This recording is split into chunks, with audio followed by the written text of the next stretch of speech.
Hello everyone, I am Mr. Dread, and welcome to the first episode of Mr. Dread's Real Submission Story series. Today's story comes from Indonesia, a place where people believe in gods but are also afraid of ghosts. The night there is not only dark early, but also dark and deep, so dark that it is like an invitation to the spirit world that has never been taken back, waiting only for a certain time to be opened again. Before I tell you the story, I would like you to remember this word, dukuin. It means witches, but it is more than just a wizard. In Indonesia, it is a kind of people, a group of people living between white and black. They can heal people, but also curse. They can call on gods, but also summon ghosts. Most Indonesians do not talk about them publicly, but almost everyone will secretly go to them at critical moments. Today's story is about a night when it was already too late before dukuin appeared. The contributor of this story is a Chinese youth, anonymously named Noah Lim. He said he was not born in Indonesia, but moved to Bandung with his parents from Hong Kong when he was 12 years old.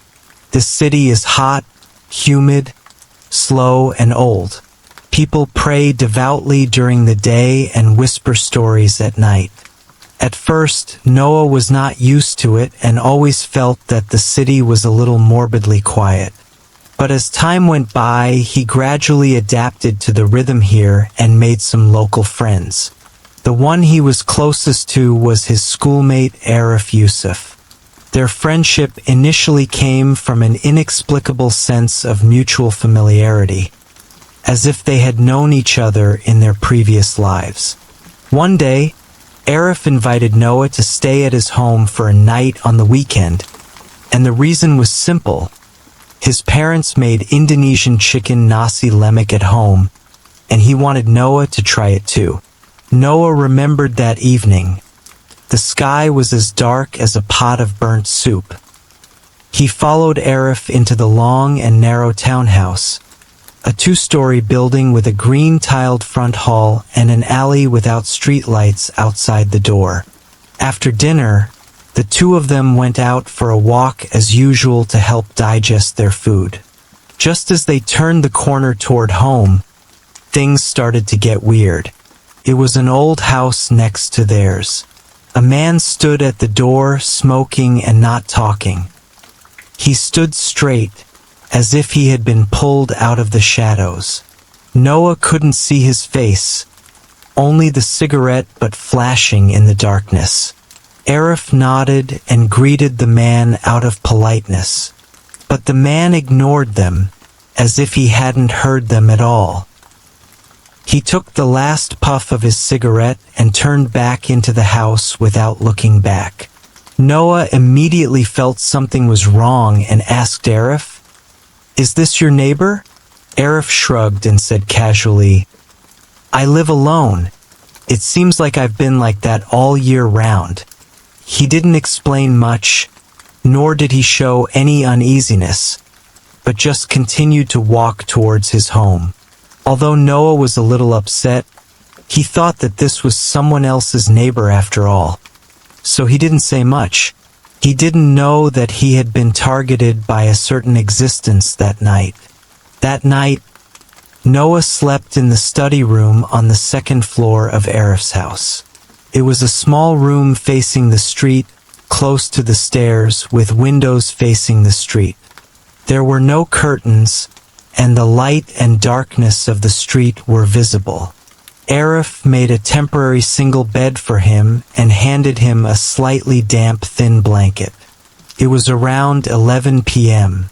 After playing games and taking a shower, they returned to their respective rooms. Arif lived in the bedroom opposite, and the study became Noah's temporary place to stay overnight. The night in Bandung is very quiet, so quiet that it seems unnatural. Noah said he was sleeping soundly until he was awakened by a low-pitched cry. At first he thought it was an echo from his dream, But when he lay there with his eyes closed for a while, he found that the cry not only did not stop, but became clearer and clearer, and it was not just one person crying. That's a group of people. He heard the sobbing of women, the roaring of men, and the sharp, tearing cries of children, mixed together intermittently, sometimes far and sometimes near, as if someone was holding a dark funeral at the street corner downstairs. Noah felt an inexplicable restlessness, but he did not get up immediately, but turned over and buried his face in the quilt. But at this moment, bang, bang, bang, there was a sudden loud noise coming from the window behind him, as if someone had hit the glass 3 times with his fist. Noah jumped up, cold sweat soaking his back instantly. He turned back subconsciously, and it was dark outside the window, but he could clearly see that half of the head of something had just left the windowsill and was slowly falling down. He didn't see the face clearly, only a shadowy outline, which quickly shrank back like an afterimage in some kind of reincarnation. His mind went blank for a moment. Yes, it was the 2nd floor. Not a 1st floor window, not a ground level balcony, it was the 2nd floor. No steps, no landing, nothing to step on. How did that thing get up there? He forced himself to sit up and slowly approach the window. He said that at that moment his feet felt like they were filled with lead and he could hear his knees creaking with every step. He leaned out and looked out.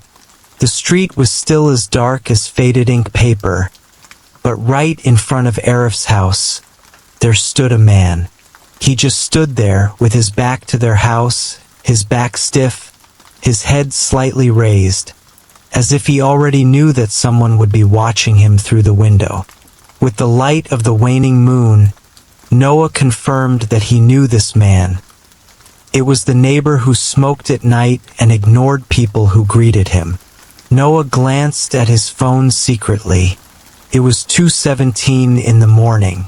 At this moment, an adult, not sleeping or moving, is standing in front of someone else's door, as if waiting or observing. Before he had time to think about it, the man, or the human figure, suddenly began to move. Not walking, but sliding. His feet were not lifted, and his whole body seemed to be pulled by an invisible string, slowly and steadily floating across the street. And when he floated over, he actually raised his head and looked straight at Noah's window. Noah said that he couldn't see the man's eyes clearly, but he could feel a stinging gaze, which was not looking but penetrating. He suddenly retracted his head, his heartbeat reaching its limit. He wanted to hide in the bed, but his body seemed to be attached to that gaze, and he couldn't move. He could only lean against the window, holding his mouth tightly, not even daring to breathe. A few minutes passed, and he thought the thing had left, until he heard a sound outside the door. Boom, boom, boom. This time it wasn't the window, it was the door.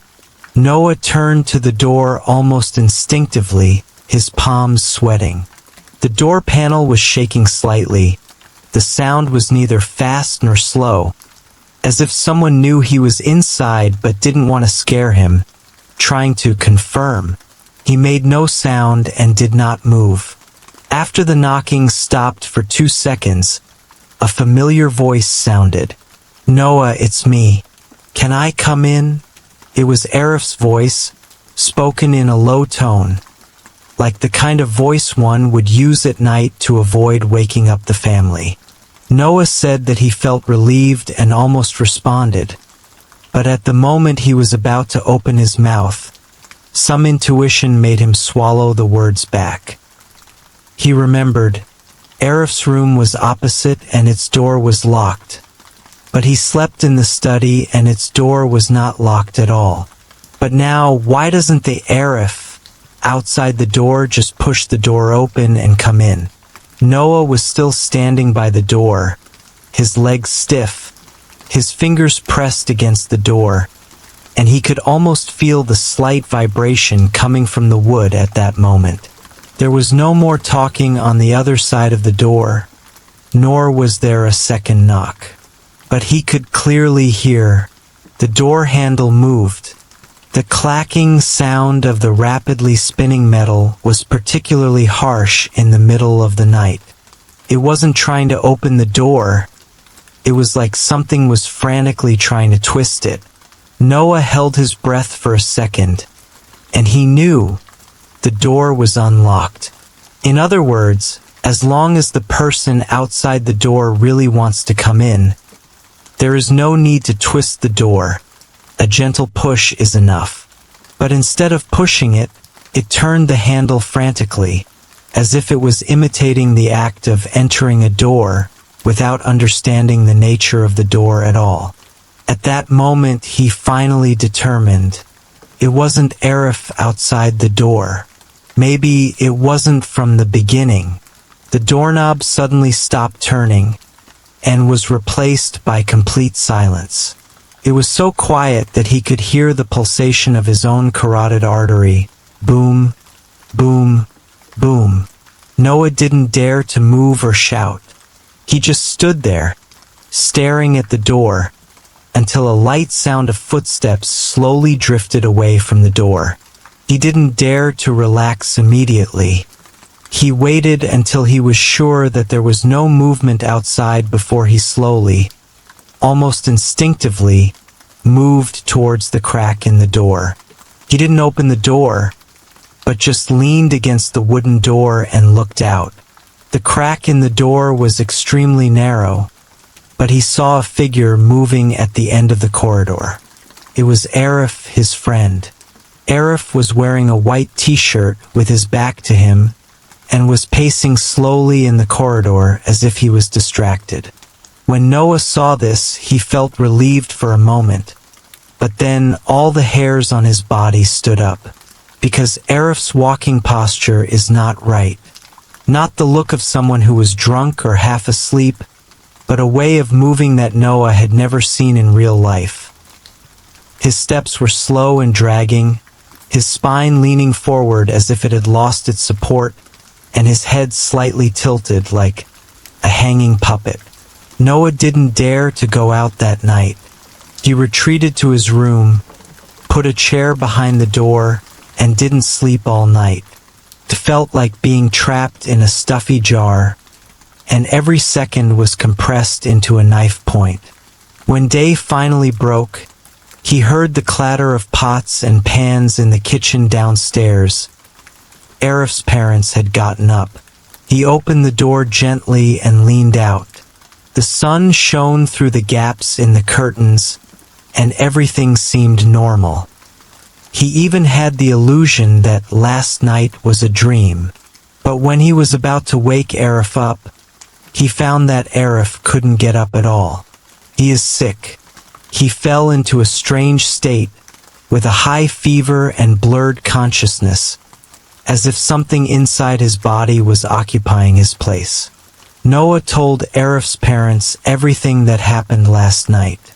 He was worried that they would think he was talking nonsense, but surprisingly, they believed him. Not only did he believe it, but he also quickly invited someone over. An old local man who looked completely different from his neighbors, leaning on a cane, wearing a black headscarf, and exuding a smell mixed with tobacco, mugwort, and coconut ash.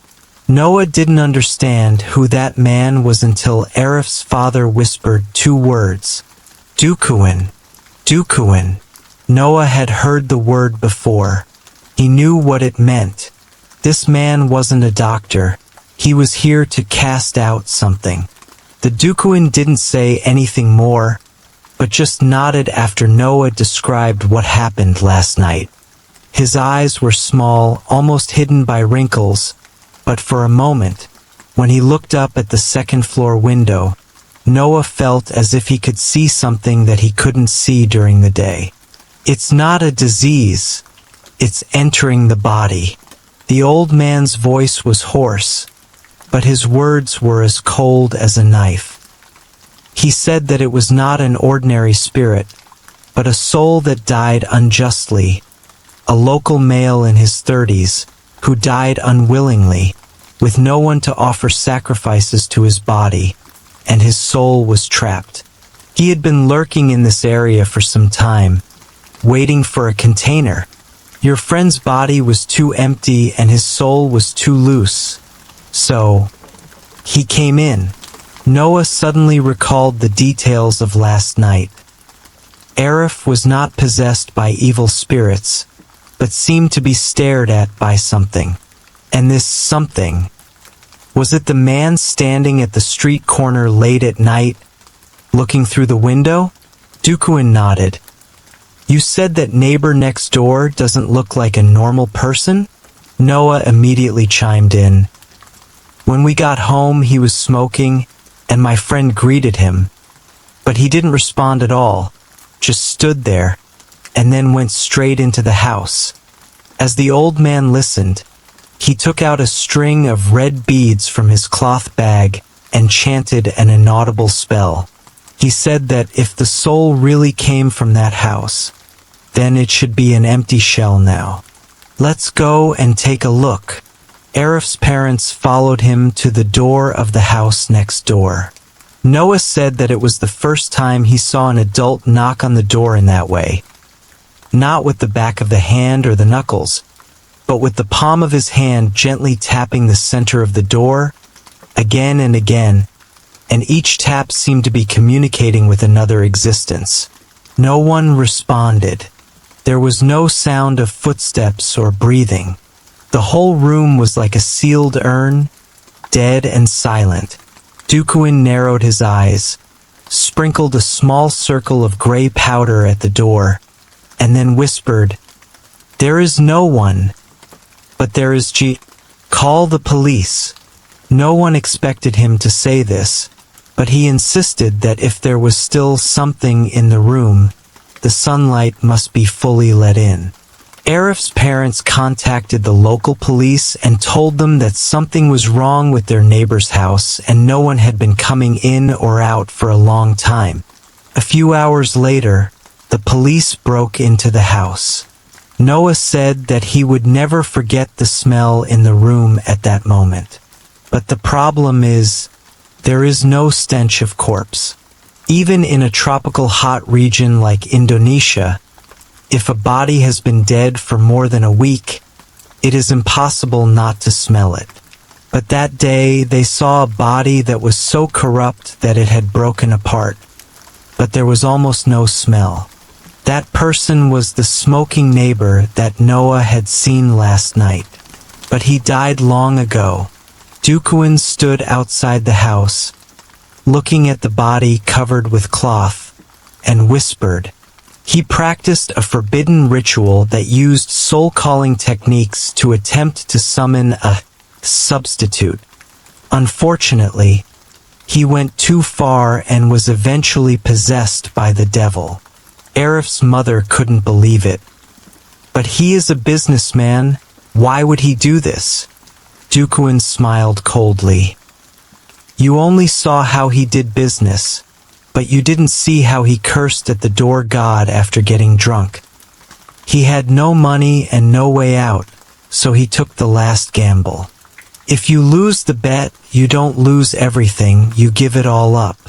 Noah then realized that the person standing at the street corner last night was not a person looking at him, but the long-dead heart in the house, looking for a substitute with some unfinished thoughts. If he had opened the door that night, it might have been him. Dukuin then performed a ritual at Arif's home.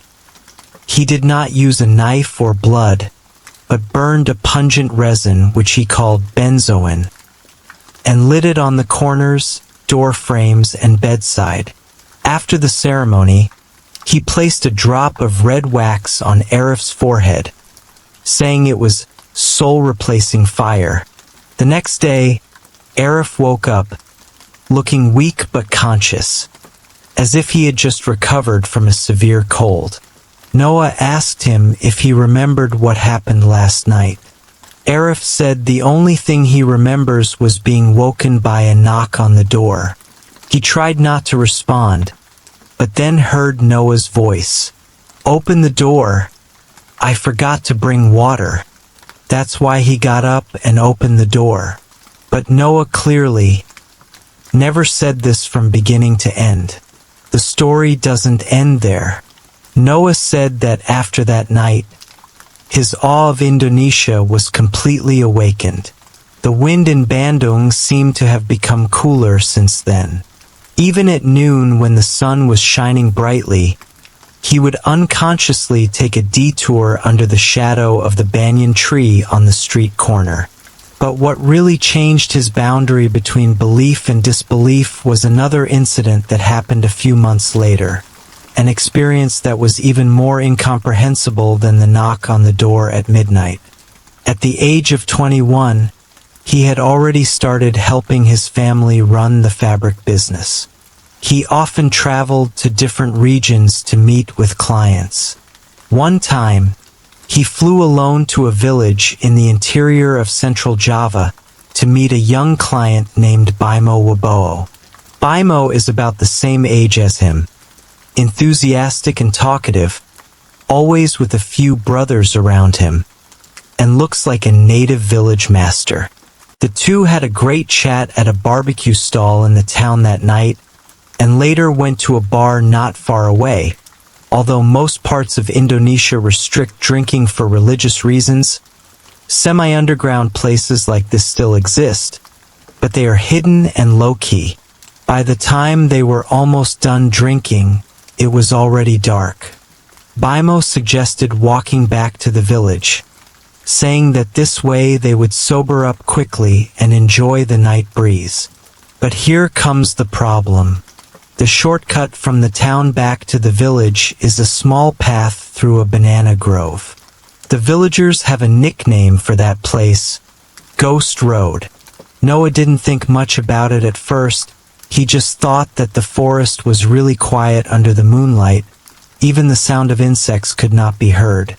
And one of Bimo's friends, a thin man who was drunk, let's call him Galing, suddenly said he wanted to go to the bathroom. "I'm feeling very uncomfortable. Let me solve it here." Before he finished speaking, another person next to him stopped him immediately. "Don't pee here, especially next to the banana tree. If something happens, don't blame me for not warning you," Galing said with disdain. "Are you afraid that I will piss myself?" The others bowed their heads and said nothing, but Bimo forced a smile and said softly, "Don't be too loud. This forest is fine during the day, but you can't mess around at night." Noah asked, "Why?" Bimo did not answer directly.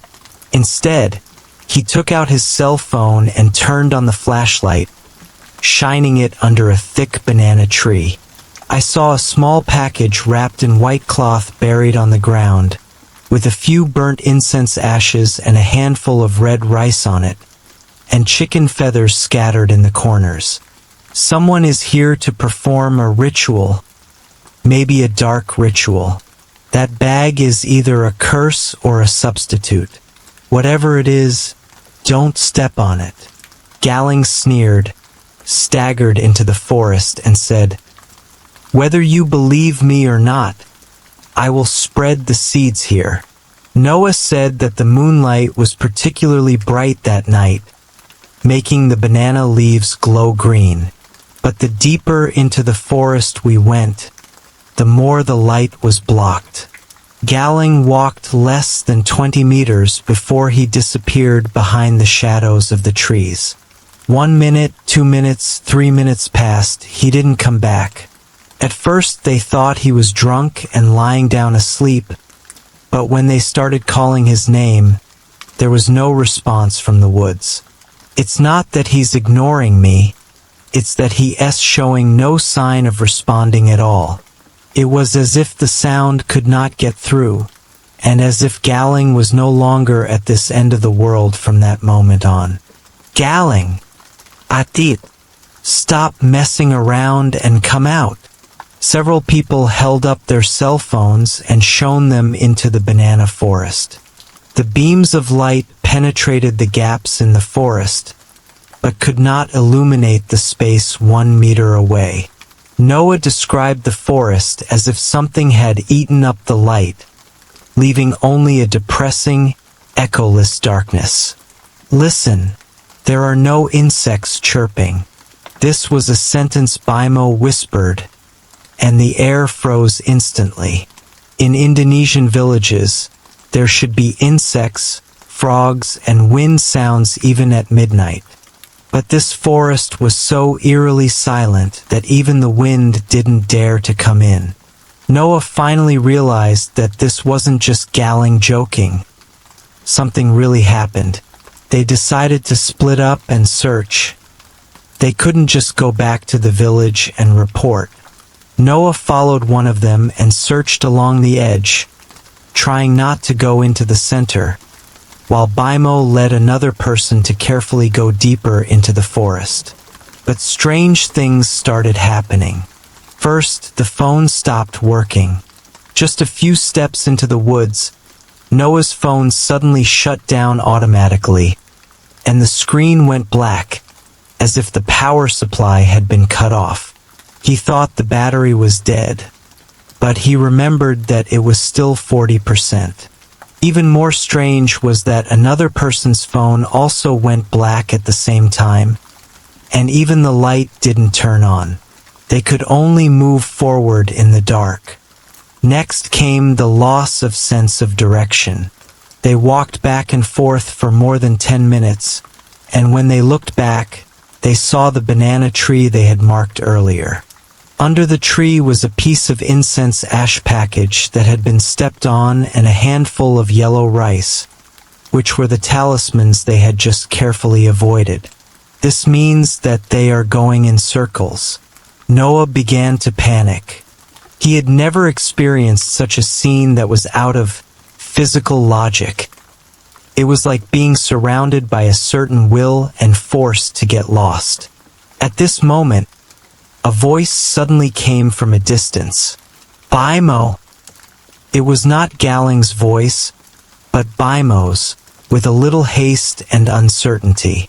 Noah and his companions immediately ran towards the direction of the sound, but they didn't run far before they saw a figure squatting under a tree with his back to them, seemingly looking at something on the ground. Galing! Noah blurted out.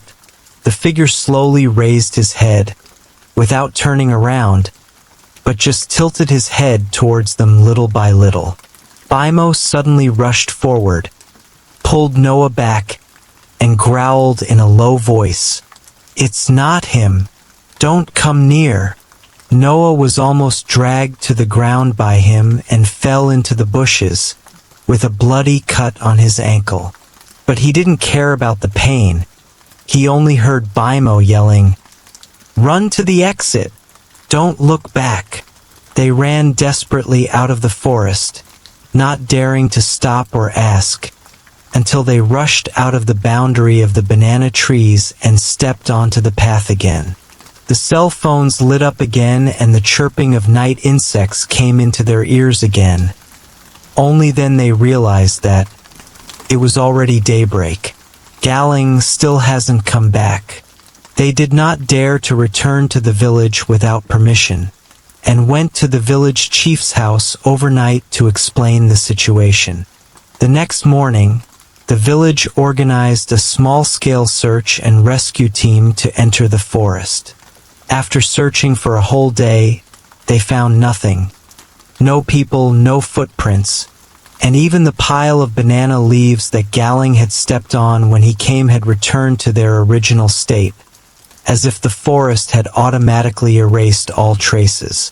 On the third morning, they returned to Galing's house, only to find the door open. The room was empty, and all the chickens in the chicken coop were dead. There was no blood, only broken necks. In the middle of the living room, Galing was sitting there. He was wearing last night's clothes, covered in mud. His eyes were staring straight ahead, and the corners of his mouth were cracked all the way to his ears. The weirdest thing is that although he is still alive, he has a face that is not his. Noah said that at that moment, everyone was stunned. Galling sat in the middle of the living room, his hands hanging down the side of the chair, his fingers stiff, the mud on his face not yet dried, but he was unconscious. He was not asleep, but seemed to be temporarily put into an empty shell. Bimo was the first to rush over and call out to him, "Galling? Can you hear me?" The face slowly turned towards them. Noah will never forget that moment. That wasn't Galling's real face. It looked like it was forcibly spliced together. The outline barely resembled Galling, but the facial features were misplaced, the pupils were white, and the corners of the mouth were unnaturally cracked, as if someone had torn it open from the inside out. It was a piece of attached face, not a living person. Bimo was so scared that he collapsed on the ground, and Noah almost ran away. He only remembered Bimo yelling, "Go find Dukuin." He didn't dare to look back, and didn't want to know what that face would do next. Less than half an hour later, an old man, revered as Paong by the villagers, arrived. He was wearing a linen robe, holding a wooden staff, with an ash bag and a chicken bone amulet hanging from his waist. He walked into the house without saying hello to anyone, as if he knew what he was facing. The ceremony inside the house began soon. Noah said he was standing outside the house, but he could hear noises coming from inside. Chanting, objects being thrown, wooden bowls being banged, and in between, there were low growls like those of wild beasts. Then, there was a scream so sharp that it almost tore the eardrums, like the painful wail of something being forcibly torn away from its body. Then, everything fell silent. Half an hour later, Paong came out, his face pale and his lips chapped. He said only one sentence to the crowd, "That's not Galling." Then he pointed to the house. "You should go to the hospital." They entered the room and found Galling regained consciousness, but was obviously extremely weak. He had no memory of where he had been for the past 48 hours. The only clue he could give was, "When I woke up, there were banana leaves all around me and there was a woman squatting in front of me. She had no chin." This sentence made the whole room silent for a moment. Paong explained that banana trees are typical carriers of een in Indonesian folk beliefs and many black magic rituals, especially the art of summoning spirits, require that they be performed under banana trees. Under the tree is buried a person's name or shadow object, and when the target enters the tree's domain and defecates at night, it is equivalent to actively exchanging control of a part of the body. Once the host is physically weak or spiritually distracted, the spirit can forcibly take over the host. "Galling is lucky," Paong said. "The spirit is incomplete and can only stay for a short time. Once the sun rises, it must leave." Noah then realized that they did not save Galling that night, but just happened to meet the escape deadline. After that, they accompanied Galling to the hospital for a checkup, where the doctor found an early-stage tumor in his lung malignant. Although it was small, if it was delayed for a few more months, the consequences would be disastrous.